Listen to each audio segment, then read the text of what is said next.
would you state your net worth? The public. First, I think, Ken, the same way I've seen you are very good at doing homework.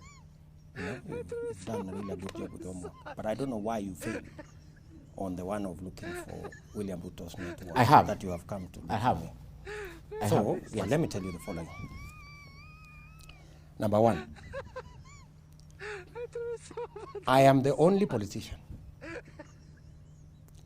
who, when I come to, in fact, I was expecting this question.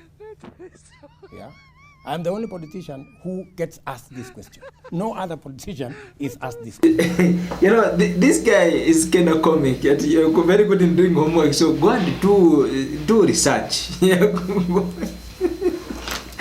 know, I'm sorry for laughing, but this is actually very funny to me. Like, you are asked a very simple question, but you know what? He's not able to tell us like how worthy he is, how rich he is. And when it comes to other people, let them say. Unakumbuka Pandora Papers is Uhuru Muigai Kenyatta. The same thing. They did not disclose any information. We can really we can now understand the reason as to why journalists are being targeted. Journalists are being targeted, really serious. I think this is where the war started. Yeah. Journalists, as long as William Ruto is on seat, you have no choice other than sitting in the media and shutting up. Stop following William Ruto's, stuff.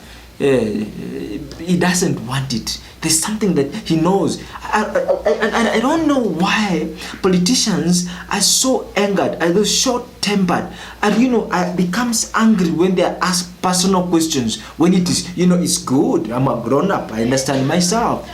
Gracefully, you just say, no, that's a personal question. I'm not able to answer it on media. Gentle, cool, good. You see, I don't know why we have the war between the politicians and the media. When you are asked simple questions, politicians are have no emotional intelligence. And they're the ones leading us. Hey, I want you to slowly turn your face to what is exactly going on in the parliament. And the notion that Deputy President Rigathi Gachagua to be impeached. The MPs want to gang up and impeach the Deputy President Rigathi Gachagua. We don't know. But the problem is that I don't know why these people are lying, but there's something they want to fix really quick. If you're not very careful, oh my God. Oh my God. If you're not very careful, oh my God. Just take a moment all the way to Bunge Kunandaji. There is nothing that stops them from dragging that Gachiethe here so that they can impeach him. They can impeach him so easily by bringing him here and vote against him. So why should we divert from business of this house and enter into some charade and hypocrisy and politics instead of doing business which is before us? We know what you people are saying. We know the politics you are doing. But we also have our politics. We don't want to turn this place into a political arena. We know that this matter has been choreographed. Who doesn't know that?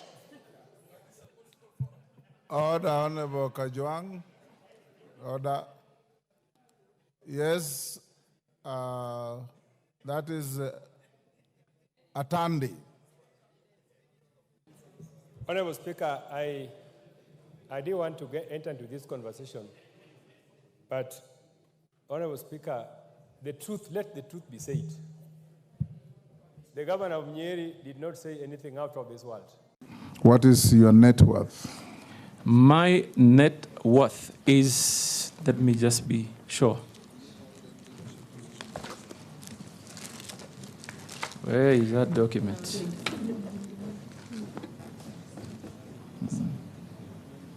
Where is it?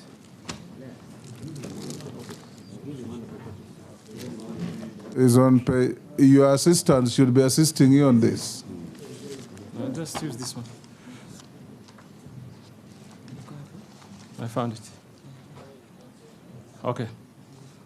Mr. Speaker, my net worth is 2,361,332,249.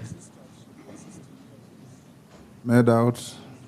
Largely by developed and undeveloped properties, which include my homes in Mombasa, Vipingo, Nairobi, and Malindi.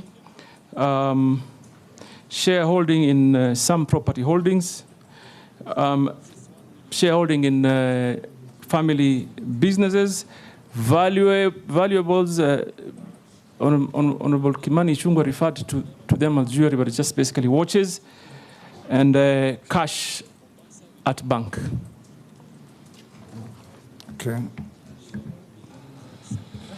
We have checked your documents against what we have, and we have found them in order.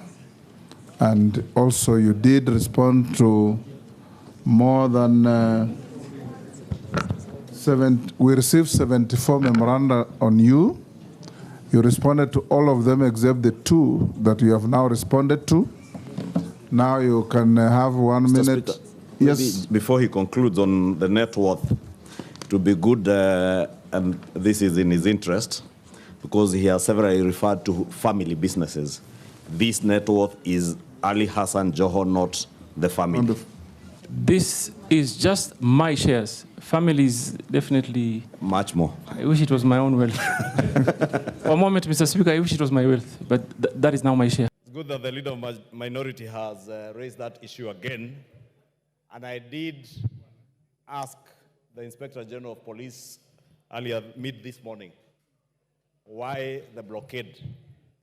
Honorable Speaker, first let me set the record straight that there is not a single member of parliament who is unable to access parliament. Not just members of parliament, that is why we are here in our numbers. Even our staff, parliamentary staff. Honorable Speaker, you could protect me from the shouting, or I could simply sit, and those who want to shout can shout. Order. Order, honorable members. Try and listen to each other. Majority Leader. Thank you, Honorable Speaker. I was saying not a single member of parliament has been unable to access the precincts of parliament. Not a single member of staff of parliament has been unable to access the precincts of parliament.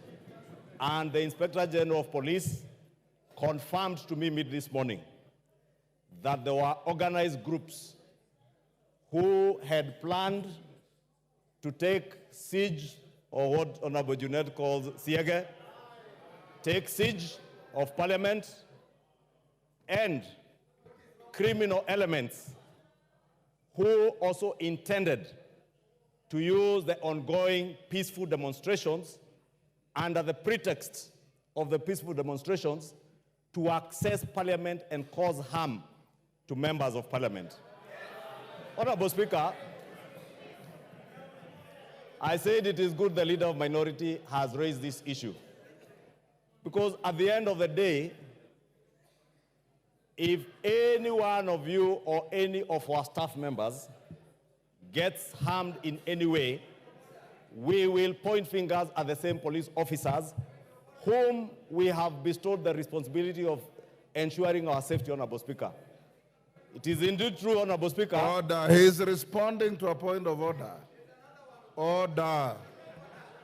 Order, Babu. We not take your seat. Take your seat. It is me to rule whether he's out of order or not you. Order, Babu Wino. Take your seat. You know, Honorable Speaker, we said the other day respect is earned, and you did indicate to us that even in this House, we must act with some decorum and some respect. And the same could be said of maturity, Honorable Speaker, that you have to exhibit maturity in the House to earn your respect, Honorable Speaker. I was saying, Honorable Speaker, Order. in the endeavor to protect not just the safety of members, but the institution of parliament, the Inspector General of Police indicated to me that they have taken adequate security measures to ensure that every member of parliament who wants to access parliament can access parliament.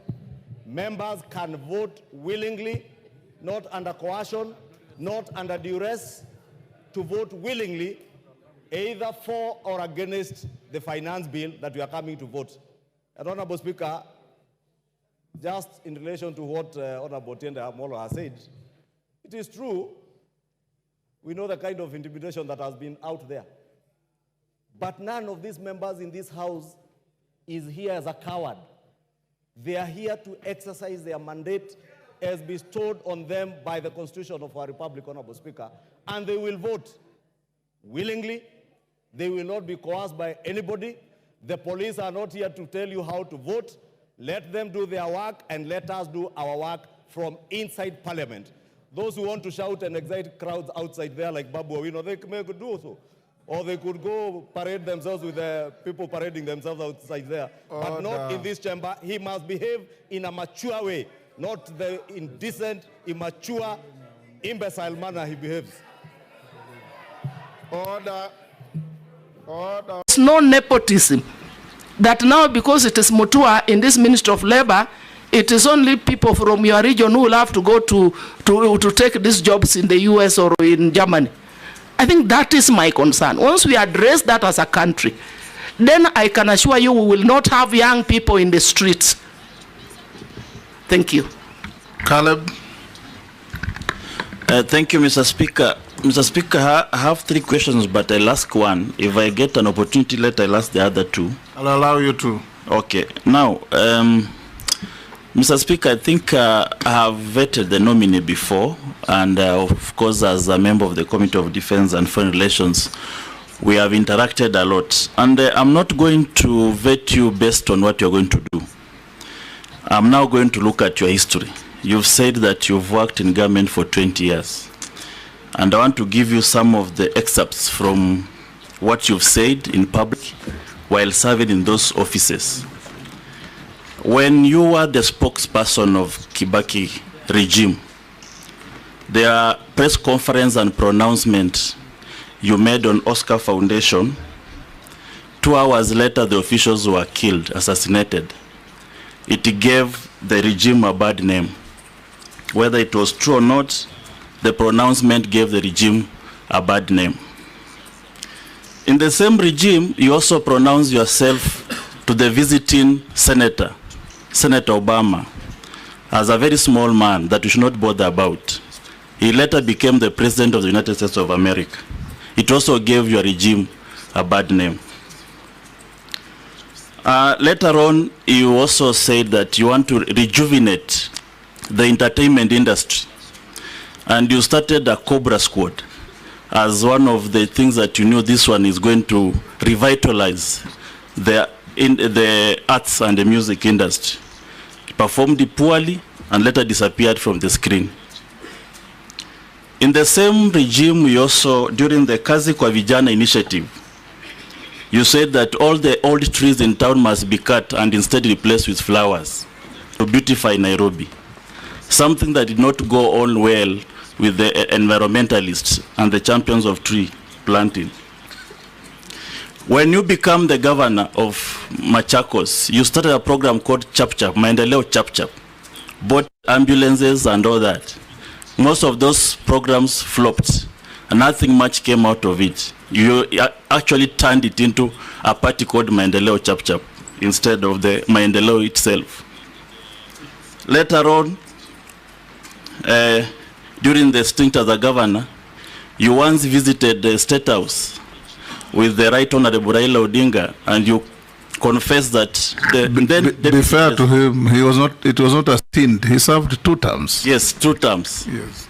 So around that time, you visited State House with the Right Honorable Raila Odinga in a state event, and you said the president now serving, who was then the deputy president, squeezed your hand very hardly and painfully. You even reported to the Kilimani police station. Nothing came out of that case.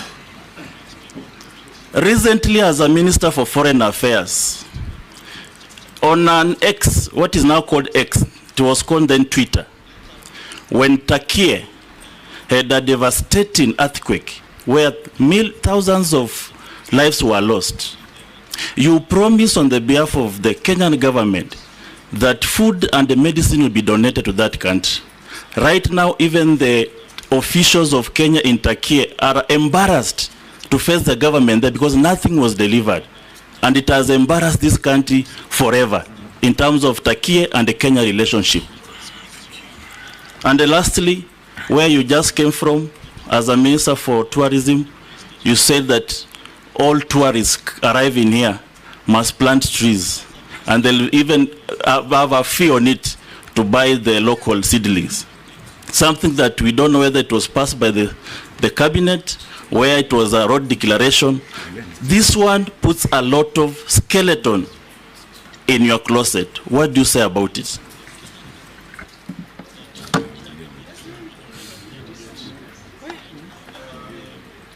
Mishi? Yeah, thank you, Honorable Chairman.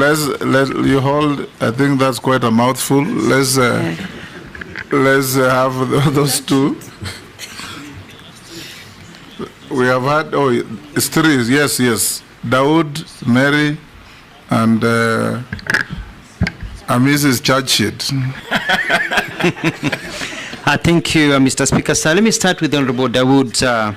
Just to clarify on the figures, is that there were Ministry of Tourism and Wildlife, especially the Department of Wildlife, through KWS, were advertising for tenders that are being given at an approximately 3 million shillings a kilometer. You know, the reason why we can show up to the road today and tomorrow and the day after tomorrow, even a whole month, is because we have nothing to do.